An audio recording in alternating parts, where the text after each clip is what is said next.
Hello नमस्कार दोस्तों, video N V के इस यूट्यूब चैनल पर आप सभी का स्वागत है। दोस्तों, वीडियो शुरू करने से पहले चैनल को सब्सक्राइब करना और बेल आइकन जरूर प्रेस करना, जिससे कि हम जो भी आगे वीडियो अपलोड करें उसका नोटिफिकेशन आपको मिल सके। जैसा कि हमने भारतीय इतिहास की जो एक श्रृंखला जो हमने क्विक रिवीजन शुरू कर रखा है, उसमें हमने सिंधु घाटी सभ्यता जो एक टॉपिक हम पढ़ चुके हैं। आज हम नेक्स्ट टॉपिक वैदिक संस्कृति पे बात करेंगे।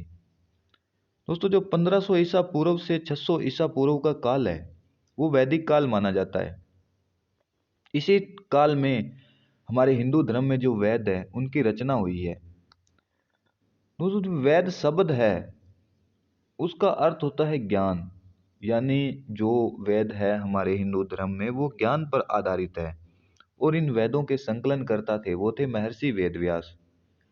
हमारे हिंदू धर्म में 4 वेद हैं। ऋग्वेद हैं, सामवेद हैं, यजुर्वेद हैं और अथर्ववेद हैं। और इन प्रत्येक वेद के भी 4 अंग हैं, जैसे वैदिक संहिता है, ब्राह्मण ग्रंथ है, आरण्यक है और उपनिषद है।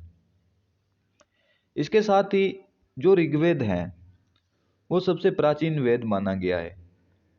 ऋग्वेद के अंदर जो भी ऋषि हैं मंत्र उच्चारण करने वाले, उन ऋषियों को होत्री कहा जाता है। जो हमारे समाज में प्रचलित शब्द है गोत्र, उस शब्द का सर्वप्रथम प्रयोग भी ऋग्वेद के अंदर किया गया है। और ऋग्वेद में सिंधु नदी को मातेत्मा, देवीत्मा और नदीत्मा कहा गया है। यानी मातेत्मा यानी माताओं में श्रेष्ठ, देवीत्मा यानी देवियों में श्रेष्ठ और नदीत्मा यानी नदियों में श्रेष्ठ कहा गया है। सामवेद है उसका पूर्णतः संकलन ऋग्वेद पर आधारित है, यानी सामवेद संपूर्ण ऋग्वेद पर आधारित वेद हैं। इसके साथ ही ऋग्वेद में 10 मंडल है, 1028 सूक्त हैं, 10,580 ऋचाएं हैं। अस्तोमा सदगम्य जो ये स्लोगन है वो ऋग्वेद से लिया गया है। इसके साथ ही जो वर्ण व्यवस्था की जानकारी है वो भी हमें ऋग्वेद से मिलती है। गायत्री मंत्र है वो भी ऋग्वेद से लिया गया है। ऋग्वेद के अंदर जो 10 मंडल है उसमें जो 9वां मंडल है वो पूर्णतः सोम को समर्पित है। इसके साथ ही दोस्तों जो सामवेद है वो संगीत पर आधारित वेद है एक।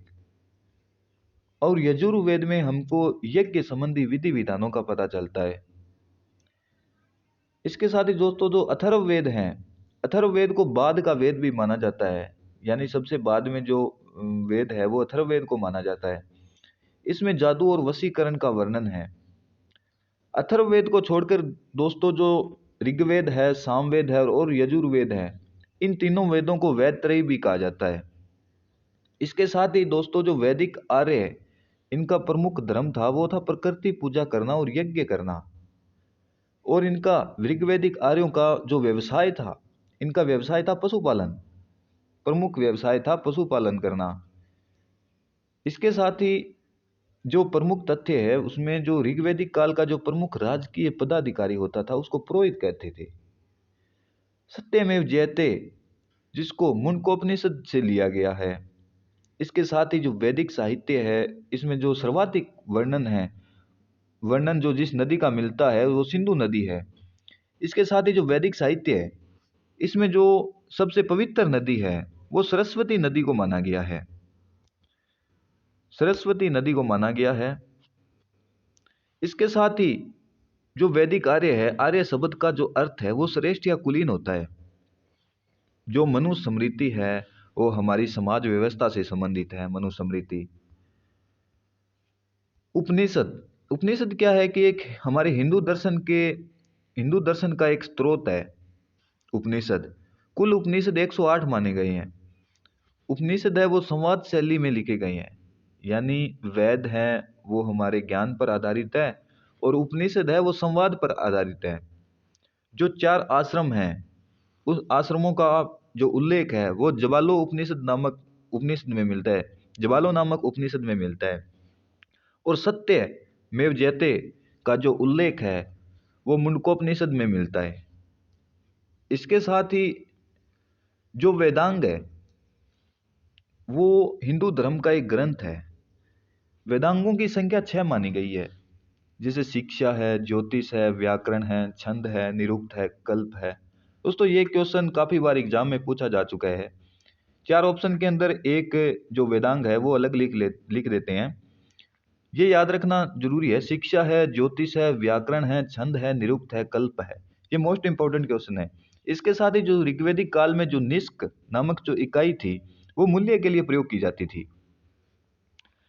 वैदिक युग में जो प्रचलित शासन प्रणाली थी वो गणतंत्र थी, यानी वैदिक युग गणतंत्र शासन प्रणाली पर आधारित था। इसके साथ ही जो वैदिक युग में 6 भारतीय दर्शनों की स्पष्ट रूप से अभिव्यक्ति हुई है। 6 भारतीय दर्शन मिलते हैं हमारे वैदिक युग में, जिनमें सबसे पहला है सांख्य, योग, दूसरा तीसरा न्याय, चौथा वैशेषिक, पांचवा मीमांसा और छठा वेदांत। जो ये भारतीय दर्शन हैं, इन दर्शनों के जो प्रणेता थे, जैसे सांख्य दर्शन है, इनके प्रणेता कपिल मुनि माने गए हैं। योग दर्शन के प्रणेता है वो पतंजलि माने गए हैं। न्याय के महर्षि गौतम, वैशेषिक के कणाद, मीमांसा के जैमिनी और वेदांत के बद्रायण जी माने गए हैं। इसके साथ ही जो हमारे भारतीय दर्शन है, इसके जनक जो शंकराचार्य जी को माना जाता है, भारतीय दर्शन के जनक वो शंकराचार्य जी को माना जाता है। थैंक यू दोस्तों, हमारी वीडियो को देखने के लिए बहुत बहुत आपका धन्यवाद। अगर दोस्तों हमारा कंटेंट अच्छा लगे तो प्लीज़ इसे लाइक और वीडियो को शेयर जरूर करना, और कमेंट सेक्शन में बताना हमको भी वीडियो में क्या गलती है, क्या कुछ है, आगे हम नया कंटेंट किस बारे में, किस सब्जेक्ट से रिलेटेड अपलोड करें। दोस्तों वीडियो को शेयर करना और चैनल को सब्सक्राइब करना। थैंक यू दोस्तों।